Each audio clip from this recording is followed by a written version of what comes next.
Hey, Yuvi, how's it, man? Assalamu alaikum. Hey, you're starting Muslimy. I like it. Hey, we gotta be inclusive, right? True, true. All right. As usual, we'll start off with the cricket and we'll go with India, South Africa first. What's your thoughts been on the first two T20s? India got the first one by quite a lot of runs, 100 runs, and then SA bounced back by 50 runs. What's been your thoughts on it so far? I've always said, as much Mhm. as he is the highest wicket taker in T20 internationals, I don't have faith in Arshdeep Singh. And it showed why at that second T20. He really lost his line and length. No, you could say Bumrah, wet ball at the end going for Yorkers. Yes, that was terrible. But you can make the excuse that the wet ball at the end was the issue. Mm, Ashdeep went throughout the innings. From start to finish, he was going to the boundary. You mm, need somebody with more variation. You need someone with more variety. And you've got that option. You've got Harshit Rana in the lineup. He should be a direct swap in. He gives you better batting at the end of the innings as well. Um, Basically, looking at the two matches, well played India in the first one, terrible performance in the second one. I did. Let's not sugarcoat it. It was a terrible performance. Um, South Africans, good strategy. Attack the Indian bowlers. Go for them. Definitely. I don't think they had a choice. If they want to have any chance in the series, that's what they've got to do. And they did it well. Um, so, to me, poor selection policies. Hopefully, they learn and they make those changes in this third one. One thing that I need to highlight is I've seen online, and even Avish and I had a bit of a debate about it the other day. Shubman Gill at the top of the order. Um, India have a tendency to let players run and play them back into form. They did it with Jaiswal. They've carried Mohammad Siraj for God knows how long. They've even done the same with Arshdeep to a certain extent. To, sud- mm. to suddenly change that policy with your vice captain of the T20 side, I think that would be ludicrous from the Indian selectors. They're already under pressure for what they've done thus far. To suddenly change that with your vice captain, that would be idiotic. Um, I do believe Gill is a good enough player that in this match you'll probably end up seeing him get a 50 or 100. And, at this point in time, I think you run the guy. Yeah, if he fails in the series, by all means, make the change you feel you need to. But you give him his chance. Remember, he's just come back from injury and that sort Yeah. of thing. And But there needs to be better selections with regards to bowling. I mean, I can't fault the batting. The batting, once again, they batted fairly well considering everything. But they were just chasing too many runs because the bowling bowled like crap. Mm. Yeah, that's true. All right. We'll get to the preview of the third T20 because it's going to be at Durham Sala. And what's your thoughts on the pitch there generally at Dharamsala? Dharamshala, correct me if I'm wrong, but I think there is something with the new ball, and then it kind of breaks apart, Okay. and the spinners come into play. So once again, you want someone who can take advantage of that with the new ball. Thank God Mohammad Siraj is not in the squad, and I think. Look, if you go with Ashdeep, I wouldn't blame you. He's not the worst, but I think you've got a better option there with Harshit Rana, and he needs to come in on this match. Bumrah, yes, he had a bad outing, but once again, he's a quality performer. What's he rated number one in the world as a Test match and ODI bowler? I think. So he's definitely one of the best performers in the world. Yeah. So I don't think you can him after one bad outing. But Arshdeep Singh doesn't really bring much to the party. I think he has to go. Harshit comes in. Uh, I get the feeling, as much as I hate to say it, this wicket will suit someone with this sort of bowling Hmm. like Shivam Dube because he's a wicket to wicket bowler, Okay. middle to medium. And if the ball stays low, the South Africans are going to struggle to get him away. All right. Okay, let's look at the squads actually again. There's Surya Kumar, captain, Shubman Gill, vice captain, Abhishek Sharma, Arshdeep Singh, Bumrah, Dubey, Ashwin Rana, Kuldeep Yadav, Pandya, Akshar Patel, Samson, Jitesh Sharma, Tilak Varma, Chakravarti, and Washington Sundur. Who do you think they're going to pick for today's match today? The only two changes I would make. is I Okay. would find a way to bring Kuldeep in.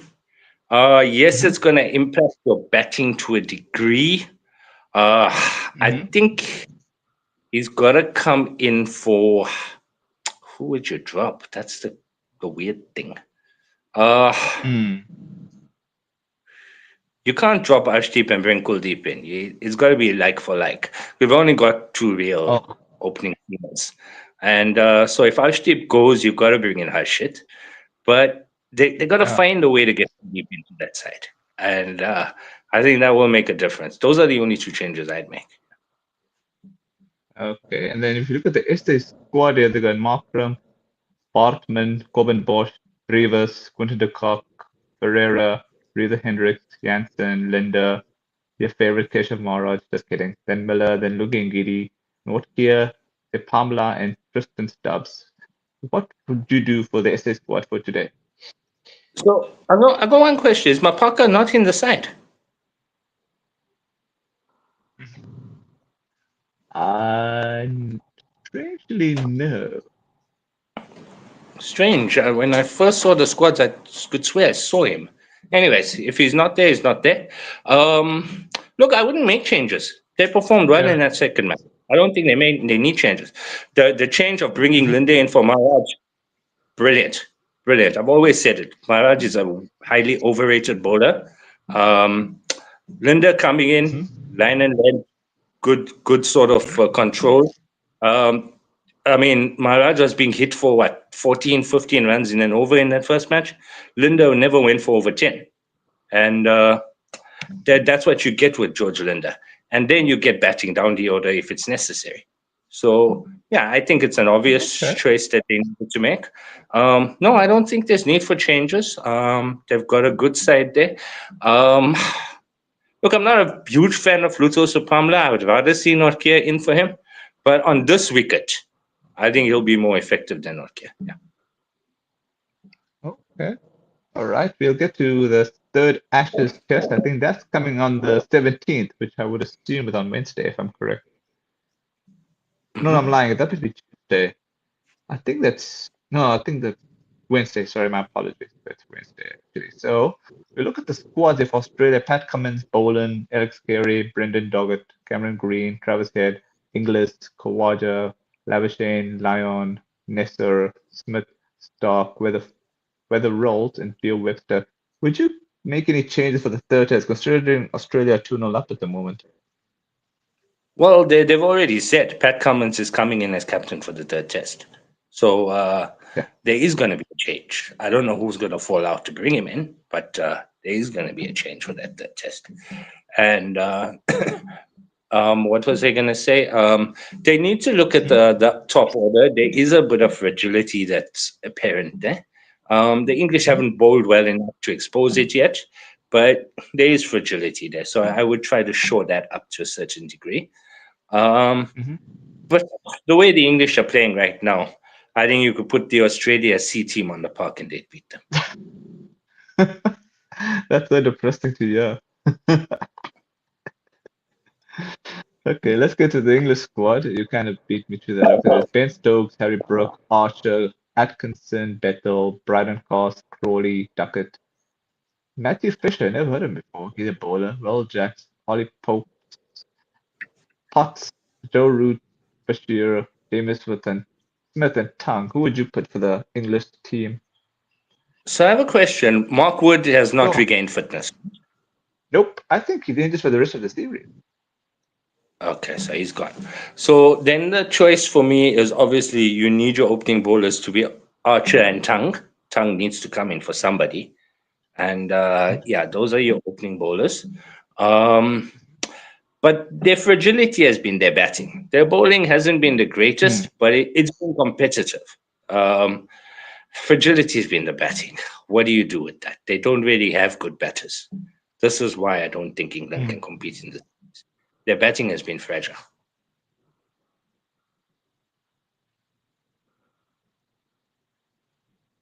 Yeah, that's true. And yeah, the Adelaide pitch might suit England because it's not as bouncy compared to the last two test matches. So if England do have a chance of competing, it's actually on this pitch. If you've seen how it plays, it will move, but it won't be as radical in terms of the bounce. So I think England's got to win this test. Otherwise, it'll be another boring test. Meaning it'll be 3-0, then 4-0, then 5-0. You know what I mean? I know. Look, it's unfortunate. I really thought England would compete in this Sorry? Ashes. They had the bowling attack to do it, but unfortunately, the Australians have Me too. gone. Yeah, Australians have gone. Look, they don't have the best bowling attack. I'm not gonna lie to you. The Australian bowling attack, with the exception of Stark and Cummins, I Yeah. think that that's weak. I'm gonna be straight with you. I just think the English batting has Mhm. been so crappy, made them look good. And so that's the problem here. I Stark and agree. Cummins, definitely, they're legends. All they got to do is bowl line and length. And if the batsmen are as poor as the English have been, they will get themselves out. There's been no pace to the Australian attack. There's been nobody else got any bounce or pace. Stark was once one of the fastest bowlers in the world, but I think that's long since gone. And yeah, there's no need for them to change it because when people go to play them, they just don't prepare well enough. So nobody's ever forced the Australian selectors to look elsewhere. That's why these guys have played for as long as they have. Yeah, that's true. But it's funny you say about the prepared part because Brendan McCullum said that England's fault was that they over prepared coming into the second test. What did they prepare? The golfing aspect of their game? No, he was mentioning that they did like 5 intense training sessions. But I don't know what they did in those 5 intense training sessions. On the field or on PlayStation? I don't know. Because it didn't show on the field. PlayStation. That I can tell you. It definitely didn't show on the field. Yeah. Yeah, they dropped so many catches, man. Fine, I understand I it's day and night cricket, but pardon? I think it comes back to one thing. You can prepare as well as you want. If you've got a team that's not talented enough to get it done, doesn't matter how well they prepare. But then I believe England are a talented team. They're just not applying themselves mentally. I don't think that's the case here. I look at that squad. Like I say, Pope needs to go back to the Vatican. That guy has no business playing Test cricket. The openers, Duckett and what's his name, they're okay, but the ball starts moving Fully. around. They look like they Okay. have no clue what they're doing. They're only real solid batters. Joe Root, he can bat under the most trying conditions if he Class. applies himself. So in his case, I agree with you. He hasn't applied himself properly. He definitely hasn't. And the other guy that hasn't applied himself, maybe not as technically correct or strong-minded as Root, but Stokes, when he's in his aggressive frame of mind and he applies himself and gets on top of bowlers, can be useful as well. So those are the only two real quality players from what I can see. So yeah. If I were them, I would start looking at the county circuit and see who can come in. I would look at batters that aren't aggressive, that can just bat hours, bat overs, compile runs, and start building your team from scratch again. That's what I would do for England. Yeah.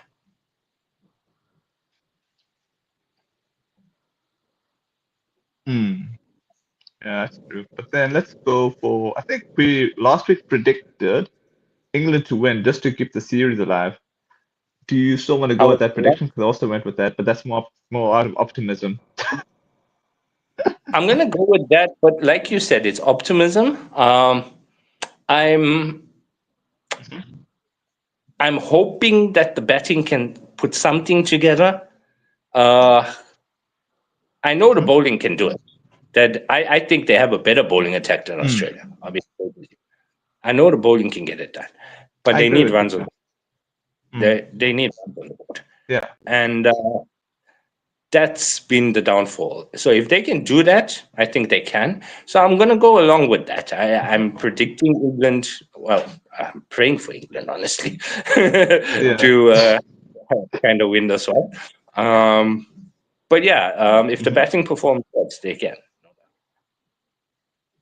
All right, let's get to the last segment, unless you want to add any other segment to this one. Okay, this is New Zealand and West Indies. New Zealand won by 9 wickets, which takes them so for 1-0 up with the last test match to go, which is on Thursday the 18th. So what are your thoughts, eh? New Zealand beat West Indies by 9 wickets. I know you were very optimistic of West Indies putting up a fight. So what happened? So here's the thing with West Indies. Incredibly talented team. Incredibly talented. When everything comes together, when everything comes right, they can look like they can beat any side in the world. Problem is Mhm, their infrastructure isn't great, so they don't prepare well enough. They mhm, underestimate themselves, they're a bit down on their luck most of the time. The attitude isn't there. There was a time when you had players like Gale, Lara, all those guys together. That's when West Indies were at their best in recent times, you know? mm, And that just isn't happening at the moment because there's not enough money going into it. If I were the West Indies, I sort of start looking to kind of invest in that. Um, so in this series, once again, I'm gonna say I'm hoping the West Indies can kind of come back and win that third one, but and it's not impossible they can do it, mhm.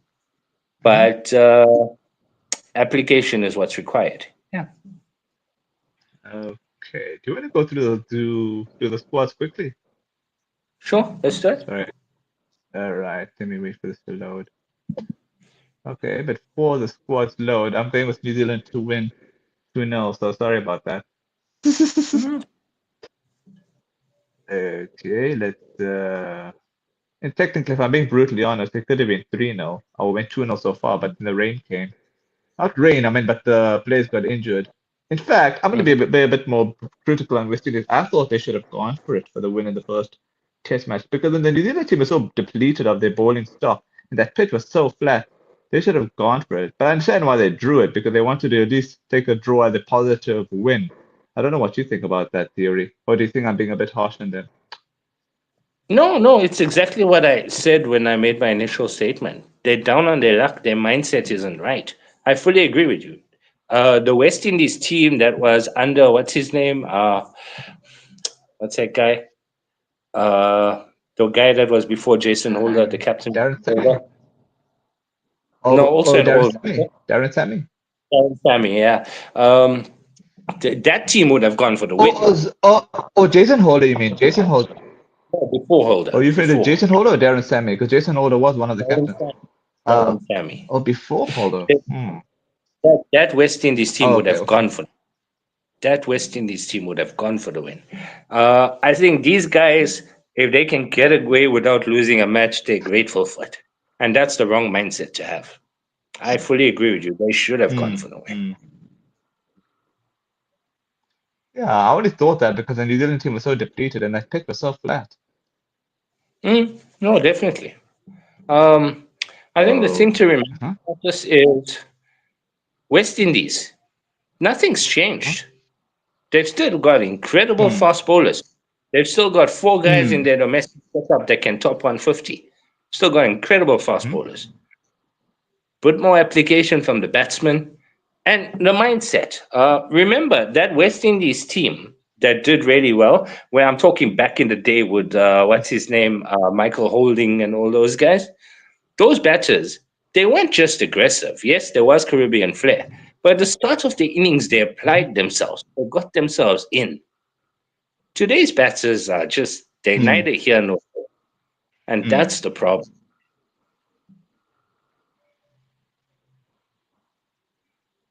Yeah, man. All right, the squads are loaded. I'll tell you New Zealand ones quickly. There's Tom Latham, Tom Blundell, Michael Bracewell, Devon Conway, Jacob Duffy, Zach Falk, Matt Henry, Daryl Mitchell, Rachin Ravindra, Mitchell Santner, Nathan Smith, Blair Tickner, Kane Williamson, and Will Young. Would you keep the same New Zealand team that won the second test against West Indies for the third? I would, I would. Um, Obviously, my favorite New Zealand player All is right. not there, which is disappointing. Okay. But Mhm. yeah, Lockie Ferguson. But at the Okay. end of the day. A team that has Lockie Ferguson and Matt Henry in it, that's a New Zealand team that can beat anyone in the world. But All right. they don't have that. Strangely enough, they never Mhm. really do. They either have one available or the other, which is kind of ludicrous. But anyway, uh, yeah. um, Mhm. at the end of the day, I've always said it. New Zealand, uh, talent is not their major strength. They do have some talent, but it's their will, their willingness to work, their work ethic, and the fact that they Okay. believe. Mhm. That is New Zealand's strength. They believe they can compete with Mm, anyone on mm, the planet, and generally they mhm, can. mm.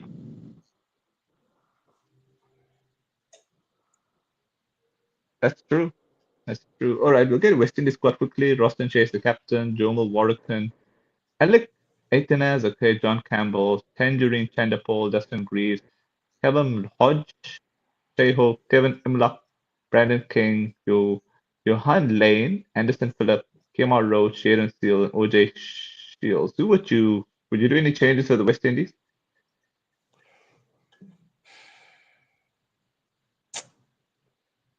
Look, I don't think Alzari Joseph's in the squad. If he was, I would definitely bring him in. Uh, but he's not there, I don't think. Okay. Um, Nope. so there's that aspect of it. Huh? I think with the batting, you've got the guys Mhm, there. Chandrapal's good. mhm, King is good.